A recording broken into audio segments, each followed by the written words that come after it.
আসসালামু আলাইকুম ওয়া রাহমাতুল্লাহ। আলহামদুলিল্লাহ, আশা করি আপনারা সবাই আল্লাহ রাব্বুল আলামিনের অশেষ রহমত ও দয়ায় প্রত্যেককেই ভালো আছেন। সম্মানিত মুসলিম ভাই ও বোনেরা, আজকে আলোচনা করব এমন 7 শ্রেণীর সৌভাগ্যবান ব্যক্তিদের নিয়ে যাদের জন্য ফেরেশতারা আল্লাহর কাছে দোয়া করেন। আমরা সকলে অবগত আছি, আল্লাহ পাক রব্বুল আলামিন ফেরেশতাদেরকে বিশেষভাবে সৃষ্টি করেছেন। তাদের কোনো গুনাহ খাতা নেই, তারা মাসুম।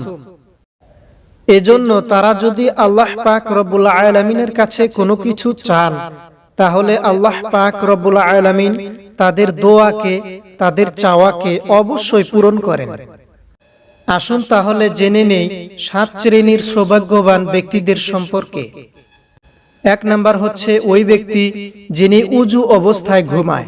রাসূল করিম সাল্লাল্লাহু আলাইহি ওয়াসাল্লাম বলেছেন, যখন কোনো ব্যক্তি রাত্রে ঘুমাতে যায় এবং পবিত্র অবস্থায় উজু অবস্থায় ঘুমায়, তার জন্য একজন ফেরেশতাকে নিয়োজিত করা হয় এবং সে ফেরেশতা তার কাছে থাকে। যখন সে ঘুম থেকে জাগ্রত হয়, তখন সে ফেরেশতা সে বান্দার জন্য আল্লাহর কাছে দোয়া করে, হে আল্লাহ, তুমি এই বান্দাকে মাফ করে দাও, কারণ হচ্ছে এই বান্দা পবিত্র অবস্থায় ঘুমিয়েছে। তাহলে আজ থেকে আমরা এই গুণটি অর্জন করতে পারি। ঘুমাতে যাওয়ার আগে ওযু করে পবিত্র হয়ে ঘুমাবো ইনশাআল্লাহ। 2 নাম্বার হচ্ছে ওই ব্যক্তি যিনি উজু অবস্থায় নামাজের জন্য অপেক্ষায় থাকেন। হযরত আবু হুরায়রা রাদিয়াল্লাহু তাআলা আনহু থেকে বর্ণিত, রাসূল করিম সাল্লাল্লাহু আলাইহি ওয়াসাল্লাম বলেছেন, যে ব্যক্তি ওযু অবস্থায় নামাজের জন্য অপেক্ষা করে, সে কেমন জানি নামাজের মধ্যে রয়েছে। ফেরেশতারা তার জন্য দোয়া করে, হে আল্লাহ, তুমি তাকে মাফ করে দাও এবং তার প্রতি রহমত বর্ষণ করো। 3 নাম্বার হচ্ছে প্রথম কাতারে নামাজ আদায় করা ব্যক্তি।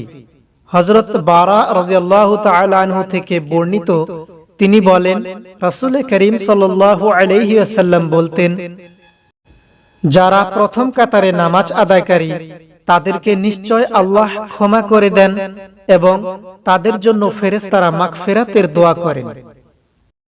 4 নম্বর হচ্ছে রাসূল করিম সাল্লাল্লাহু আলাইহি ওয়াসাল্লামের উপর দরুদ পাঠকারী ব্যক্তি। যে ব্যক্তি রাসূল করিম সাল্লাল্লাহু আলাইহি ওয়াসাল্লামের উপর দরুদ পাঠ করবে, আল্লাহ পাক রব্বুল আলামিন তার উপর 70 বার রহমত বর্ষণ করবেন এবং ফেরেশতারা তার জন্য 70 বার মাগফিরাতের দোয়া করবেন।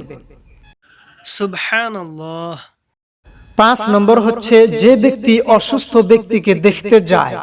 রাসূল করিম সাল্লাল্লাহু আলাইহি ওয়াসাল্লাম বলেছেন, যে কোনো মুসলমান ভাই অন্য মুসলমানকে অসুস্থ অবস্থায় দেখতে যায়, আল্লাহ পাক রব্বুল আলামিন তার জন্য 70,000 ফেরেশতা প্রেরণ করেন এবং 70,000 ফেরেশতা সে যখন দেখতে গিয়েছে দিনের বেলায়, তখন থেকে সন্ধ্যা পর্যন্ত তার জন্য মাগফিরাতের দোয়া করতে থাকে এবং রাত্রে বেলায় যখন গিয়েছে তখন থেকে ভোর পর্যন্ত তার জন্য দোয়া করতে থাকে।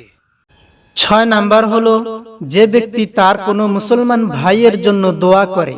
রাসূল করিম সাল্লাল্লাহু আলাইহি ওয়াসাল্লাম বলেছেন, যদি কোনো মুসলমান তার অন্য কোনো মুসলমান ভাইয়ের জন্য তার অনুপস্থিতিতে দোয়া করে, তাহলে তার দোয়া কবুল করা হয় এবং আল্লাহ পাক রব্বুল আলামিন তার জন্য ফেরেশতা নিযুক্ত করে দেন, যারা তার দোয়ার পরিপ্রেক্ষিতে বলে, আমিন, আল্লাহ তার দোয়াকে তুমি কবুল করো এবং সে অন্যের জন্য যা চেয়েছে তুমি তাকে তাই দান করো। 7 নাম্বার কল্যাণের পথে ব্যয়কারী ব্যক্তি। রাসূল করিম সাল্লাল্লাহু আলাইহি ওয়াসাল্লাম বলেছেন, আল্লাহ পাক রব্বুল আলামিন সকালবেলা 2 জন ফেরেশতা এমন নাজিল করেন, এর মধ্যে একজন ফেরেশতা দোয়া করেন, আল্লাহ, তোমার যে বান্দারা কল্যাণের পথে ব্যয় করেছে, দান সাদকা করেছে, তাদের সম্পদ বাড়িয়ে দাও। আরেকজন ফেরেশতা দোয়া করে, হে আল্লাহ, যারা তোমার কল্যাণের পথে দান করে নাই তাদের তুমি বিনাশ করে দাও। এই ছিল 7 শ্রেণীর ব্যক্তি যাদের জন্য ফেরেশতারা দোয়া করে থাকেন। আল্লাহ পাক রব্বুল আলামিন আমাদের সবাইকে বোঝার তৌফিক দান করুন, আমিন। আজ একটি খুব গুরুত্বপূর্ণ বিষয় আলোচনা করলাম।